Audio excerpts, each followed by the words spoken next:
ಅಮ್ಮ ನಂಗೆ ತಾಳಿಪಟ್ಟಿ ತಿನ್ನೋಂಗಾಗೈತಿ. ಹೌದನ್ ಪುಟ್ಟ, ರಾಗಿ ಹಿಟ್ಟಿನ ತಾಳಿಪಟ್ಟು ಮಾಡಿಕೊಡ್ತೀನಿ.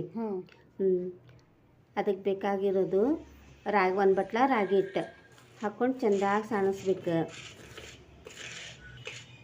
ಆಮೇಲೆ ಅದಕ್ಕೆ ಒಂದು ಬಟ್ಲ ಗೋಧಿ ಹಿಟ್ಟು ಹಾಕಬೇಕು. ಆಮೇಲೆ ಅಕ್ಕಿ ಹಿಟ್ಟು ಹಾಕಿ ಚೆಂದಂಗೆ ಸಾಣಿಸ್ಕೋಬೇಕು. ಆಮೇಲೆ ಅದಕ್ಕೆ ಸ್ವಲ್ಪ ಕಡಲೆಬೇಳೆ ಹಿಟ್ಟು ಹಾಕಿ ಅದು ಸಾಣಿಸ್ಕೋಬೇಕು ಚೆಂದಂಗೆ. ಆಮೇಲೆ ಅದಕ್ಕೆ ರುಚಿಗೆ ತಕ್ಕಷ್ಟು ಉಪ್ಪು,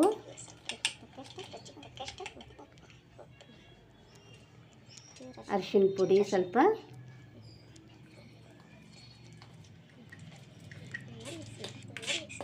ಎಲ್ಲ ಮಿಕ್ಸ್ ಮಾಡ್ಕೋಬೇಕು ಚೆಂದಂಗೆ. ಆಮೇಲೆ ಉಳ್ಳಾಗಡ್ಡಿ, ಹಸಿಮೆಣಸಿನ್ಕಾಯಿ, ಕೊತ್ತಂಬರಿ, ಕರಿಬೇವು ಹಾಕಿ ಎಲ್ಲನೂ ಚೆಂದಂಗೆ ಮಿಕ್ಸ್ ಮಾಡಿಕೊಂಡು ಚಪಾತಿ ಹಿಟ್ಟಿನ ಅದಕ್ಕೆ ನಾದ್ಕೋಬೇಕು.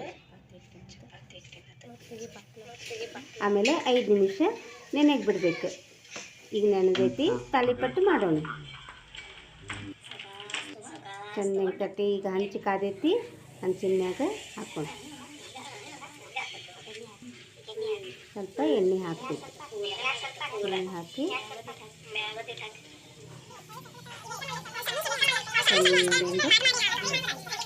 ಸುಡಬೇಕು.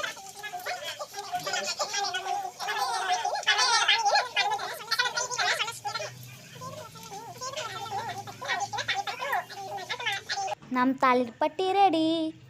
ಆಮ್ಯಾಗ ನಾವು ಟೇಸ್ಟ್ ನೋಡಿದ್ವಿ.